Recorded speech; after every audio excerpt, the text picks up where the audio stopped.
नमस्कार, मैं हूं मोहम्मद आसिफ और आप देख रहे हैं एसपीएन 9 न्यूज़। एसपीएन 9 न्यूज़ में आज बात करेंगे बजट सत्र की। दरअसल जो कल का बजट आया है, एक तरफ लोग खुशियां मना रहा है तो एक तरफ कांग्रेस गाली दे रहा है कि भाई ये लोगों को क्या टोपी पहना दी आपने, ये लॉलीपॉप नहीं चाहिए।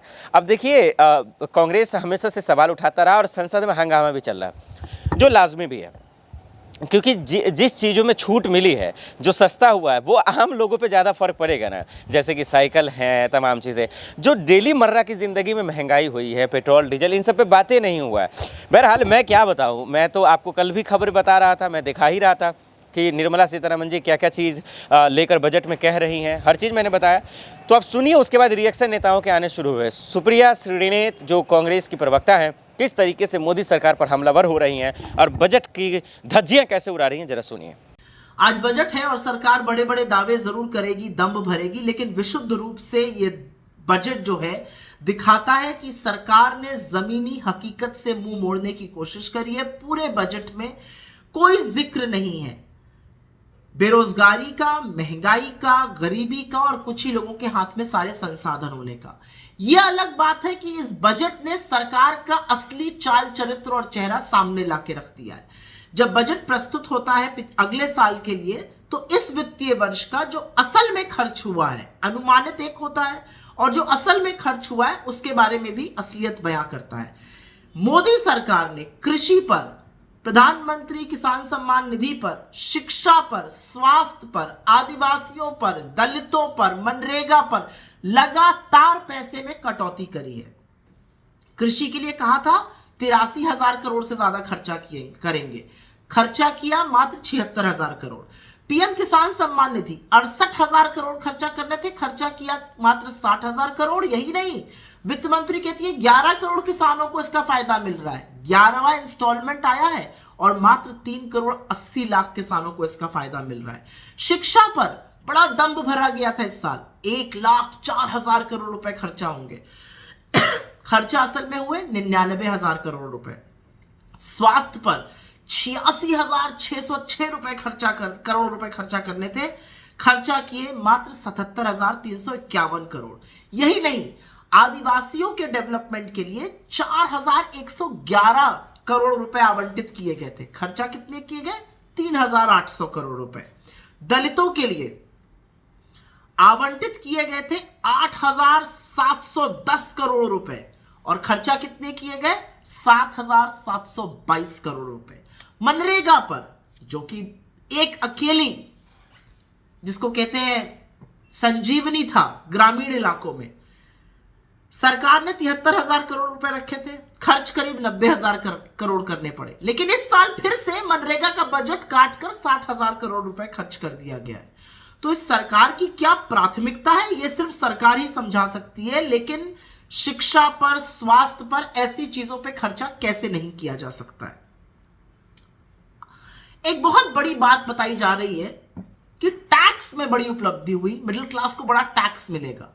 मिडिल क्लास को जो टैक्स देने की बात है वो 35,000 करोड़ का नुकसान होगा सरकार को, लेकिन सरकार जो नए लोग टैक्स में आएंगे उससे 30,000 करोड़ रुपए कमा लेगी। तो इस हाथ से देगी और इस हाथ से लेगी। वस्तुतः टैक्स का फायदा जो बहुत खरबपति लोग हैं उन्हीं को होगा, सुपर रिच को, क्योंकि वोट स्लैब काफी कम किया गया है। भारत जोड़ो यात्रा का असर तो दिखा इस बजट में। वित्त मंत्री ने बोलना ही शुरू किया कि सबको ग्रोथ का अंश मिलना चाहिए। ये वो कह रही हैं जिनकी आंख और कान के नीचे 1% आबादी 40% संसाधन और वेल्थ पर बैठी हुई है। फिर कहा गया 80 करोड़ लोगों को एक साल और मिलेगा मुफ्त का अनाज। आप देश को इस कगार पर ले आए कि 80 करोड़ लोगों को देना पड़ रहा है मुफ्त का अनाज।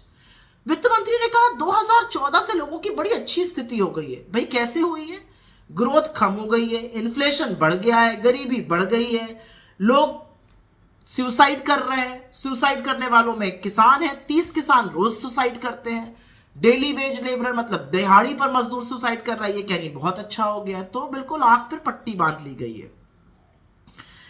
फिर इन्होंने कहा पीएम आवास योजना पर 48,000 करोड़ रुपए दिया गया था, वो बढ़ाकर 77,000 करोड़ कर दिया गया। इस साल वो और बढ़ा के करीब 80,000 करोड़ कर दिया गया। मैं आपसे सवाल पूछना चाहती हूं, 42 लाख कम घर बने हैं, टारगेट से 42 लाख कम घर पीछे है, तो पैसा ज्यादा क्यों दिया जा रहा है? क्या इसलिए दिया जा रहा है क्योंकि खर्चा ज्यादा हो रहा है? फिर उज्ज्वला की बात हुई, हमने उज्ज्वला के इतने कनेक्शन दे दिए। अरे 90 लाख तो जिनके पास उज्ज्वला के कनेक्शन है वो दूसरी बार अपना सिलेंडर ही नहीं भरा पाए हैं। एक ही सिलेंडर भरा पाए थे, फिर दाम ऐसे बढ़ाए कि वो इस लायक नहीं रहे। छोटे लघु और मध्यम उद्योग की बात करते वक्त तो इन लोगों को शर्म आ जानी चाहिए। फिर से उनके लिए एक लोन मेला लगा दिया गया। छोटे लघु मध्यम उद्योगों को जरूरत है मदद की, सरकारी तौर पर लोन नहीं चाहिए उनको आपकी मदद चाहिए।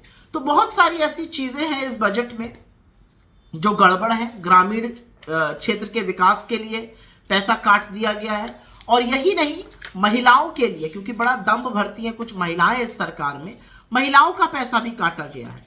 महिलाओं पर वात्सल्य जो एक योजना है और जो मिशन शक्ति योजना है उस पर भी पैसा काटा गया है। मिशन शक्ति में 3000 करोड़ रुपए थे, खर्चा सिर्फ 2280 करोड़ हुए। वात्सल्य में 1472 करोड़ पैसा दिया गया था, 1100 करोड़ खर्चा हुआ, फिर से वही वाला काटने का हिसाब है। तो मोटे तौर पर इस बजट में ऐसा कुछ नहीं है जिससे कि नौकरी बढ़ेगी, निवेश आएगा और ग्रोथ आएगी। ये बजट विशुद्ध रूप से स्टॉक मार्केट वालों के लिए, खूब अमीर लोगों के लिए, ईवी इलेक्ट्रिक व्हीकल वालों के लिए, ग्रीन हाइड्रोजन एमिशंस, इसका बेरोजगारी पर, महंगाई पर, किसानों पर, मजदूरों पर क्या फायदा होगा, इतना हमें समझाने की कोशिश वित्त मंत्री जरूर करें।